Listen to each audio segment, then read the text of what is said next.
ડેસિલેશન plant કેવી રીતે કાર્ય કરે છે. વિડીયોમાં આપણે સમજીશું સાયન્સ એન્ડ ટેકનોલોજીના પોઈન્ટ ઓફ વ્યૂથી, કારણ કે રિસેન્ટલી ન્યૂઝમાં આવી ગયું છે ડેસિલેશન પ્લાન્ટ, કારણ કે મહારાષ્ટ્ર ગવર્મેન્ટ દ્વારા અપ્રુવલ આપી દેવામાં આવી છે. 3rd સ્ટેટ બની ગયું છે ડેસિલેશન પ્લાન્ટ સ્થાપિત કરનારું. આની પહેલાં તમિલનાડુ જે છે, સૌથી પહેલાં ચેન્નઈમાં તમિલનાડુ ખાતે ડેસિલેશન પ્લાન્ટ સ્થાપવામાં આવ્યો હતો. અત્યારે ગુજરાતમાં ઓલમોસ્ટ રેડી છે. તો 2nd છે ગુજરાત અને 3rd વન બની ગયું છે મહારાષ્ટ્ર. ઓલમોસ્ટ ડેસિલેશન પ્લાન્ટ જે છે એ એક ફ્યુચર માટે ખૂબ જ અગત્યનો પ્રોજેક્ટ છે. ચર્ચા કરીશું કે કઈ રીતે આપણને ઉપયોગી છે. સૌથી પહેલાં આપણે બેઝિક સમજી લઈએ કે આપણા ઘરમાં જે આરઓ પ્યુરિફાયર છે તે કઈ રીતે કામ કરે છે, રાઈટ.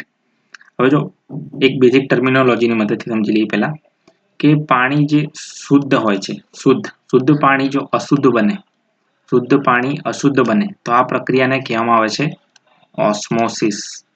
આ પ્રક્રિયાને કહેવામાં આવે છે ઓસ્મોસિસ. જસ્ટ ફોર અન્ડરસ્ટેન્ડિંગ આપણે સમજીએ છીએ કે કોઈ શુદ્ધ દ્રાવણ છે, લિક્વિડ છે, તે અશુદ્ધ બને છે તો તેને કહેવાય છે ઓસ્મોસિસ. પરંતુ આ જ વસ્તુ જે છે એને આપણે રિવર્સ કરી દઈએ, આને કહીશું આપણે રિવર્સ ઓસ્મોસિસ. એટલે કે અશુદ્ધમાંથી શુદ્ધ બને છે. જેમ કે આપણા ઘરે જે ટેપ વોટર આવે છે તેને આપણે યુઝ નહીં કરીએ, પરંતુ આની અંદર આપણે કનેક્ટ કરીશું આરઓને, એટલે અશુદ્ધમાંથી તે બની જશે શુદ્ધ. એટલે આ બની ગયું આપણું આરઓ પ્યુરિફિકેશન, રિવર્સ ઓસ્મોસિસ. આ બધાની વચ્ચે એક ઇન્સ્ટ્રુમેન્ટ યુઝ થાય છે જેનું નામ છે મેમ્બ્રેન. તો આપણે હવે ડાયાગ્રામની મદદથી સમજીએ. હવે જો અહીંયા લો કોન્સન્ટ્રેશન ધરાવતું સોલ્યુશન એક સાઈડ છે, બીજી સાઈડ છે હાઈ કોન્સન્ટ્રેશન ધરાવતું સોલ્યુશન. વચ્ચેના પાર્ટમાં આવેલો છે મેમ્બ્રેન, રાઈટ. તો આ મેમ્બ્રેન જે છે ઓલમોસ્ટ કામ જે છે મેમ્બ્રેન જ કરે છે. હવે જનરલી અહીંયા જે આ સોલ્યુશન છે તે રાઈટ હેન્ડ ઉપર મૂવ કરવાનું સ્ટાર્ટ કરી દે છે. તો આ પ્રોસેસને આપણે કહીએ છીએ ઓસ્મોસિસ. જે મેં તમને કીધું, આ પ્રોસેસને આપણે કહીએ છીએ ઓસ્મોસિસ.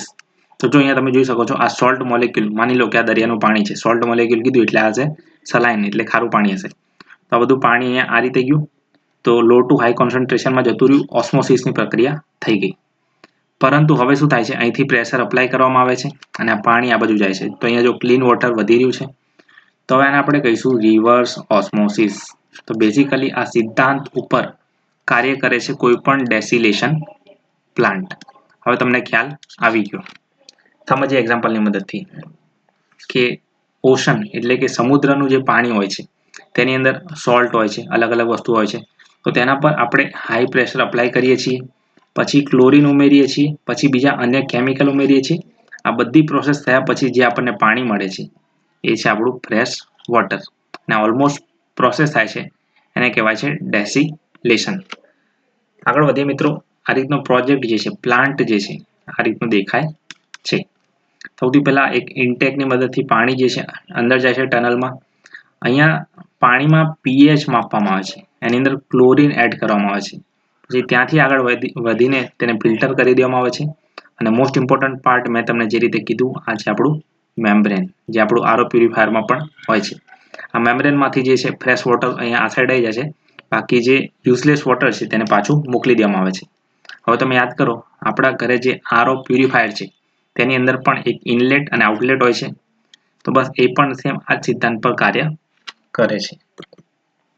હવે જો મિત્રો, આવતા 30 મહિનામાં સૌરાષ્ટ્રના 10 લાખ લોકો રોજ દરિયાનું 10 કરોડ લીટર પાણી મેળવશે. હવે જનરલી આવું કેમ કરવું પડે છે? આનું કારણ છે, આનું કારણ એ છે કે ભાઈ 75% પોપ્યુલેશન ગુજરાતની જે છે તે નર્મદાના પાણી ઉપર જે છે હાલમાં ટોટલી ડિપેન્ડન્ટ છે. અને હવે ફ્યુચર માટે એક બીજા વિકલ્પની હાલમાં જરૂર છે.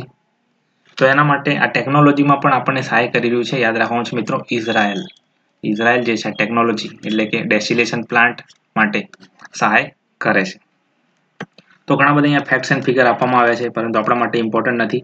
બટ એક વસ્તુ તમે જોઈ લો અહીંયા કે 1 લીટર પાણીની પ્રાઇસ છે 5.7 પૈસા.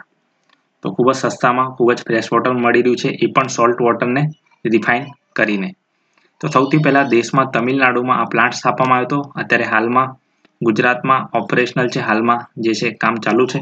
અને 3rd અત્યારે ન્યૂઝમાં આવી ગયું છે મહારાષ્ટ્ર. આપણે વાત કરીએ મિત્રો ડેસિલેશન પ્લાન્ટની. ઓલમોસ્ટ ડેસિલેશન પ્લાન્ટનો જે કન્સેપ્ટ છે તમને ખ્યાલ આવી ગયો હશે.